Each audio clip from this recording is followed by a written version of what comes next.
TRP game zone કાંડ એને 1 વર્ષ પૂરું થયું। વર્ષ સુધીની તપાસ,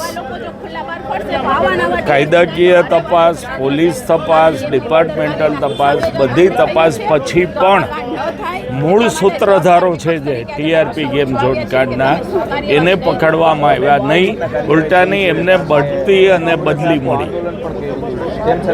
માત્ર સાગઠિયા જો 28 કરોડ રૂપિયાની સંપત્તિ બનાવી લેતા હોય, 28 તો ઈડી કે છે, લોકોમાં 200 કરોડની વાત છે, તો એ કોના આશીર્વાદથી થયું? જો સાગઠિયા આટલો બધો ભ્રષ્ટાચાર કરે કે જે નિર્દોષ માસૂમ લોકોનો પણ ભોગ લે, એટલો ભ્રષ્ટાચાર થાય, તેમ છતાં ભારતીય જનતા પાર્ટીના શાસકોને કોર્પોરેશનમાં કે ગાંધીનગર બેઠેલા બીજેપીના શાસકોને ખબર જ ના પડી કે આટલો બધો ભ્રષ્ટાચાર થાય છે। બેમાંથી એક પણ રીતે એ લોકો લાયક નથી। જો એમણે ભ્રષ્ટાચાર સામે આંખ મીચામણા કર્યા તોય જવાબદાર છે, ભ્રષ્ટાચારમાં આંખ મીચામણા કર્યા હોય તો પણ એ જવાબદાર છે।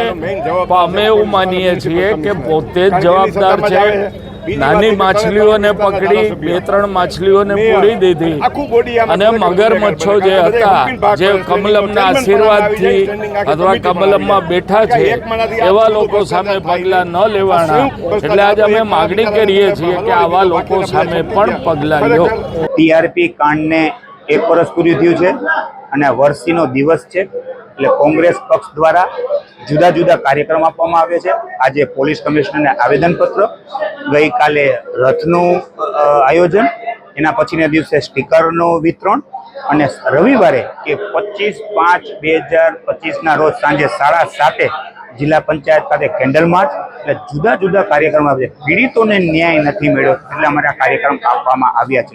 જો આવનારા દિવસોની અંદર આ તંત્ર નહીં સુધરે તો ગાંધીજીના માર્ગે અમારે આંદોલન કરવાની પણ ફરજ પડશે।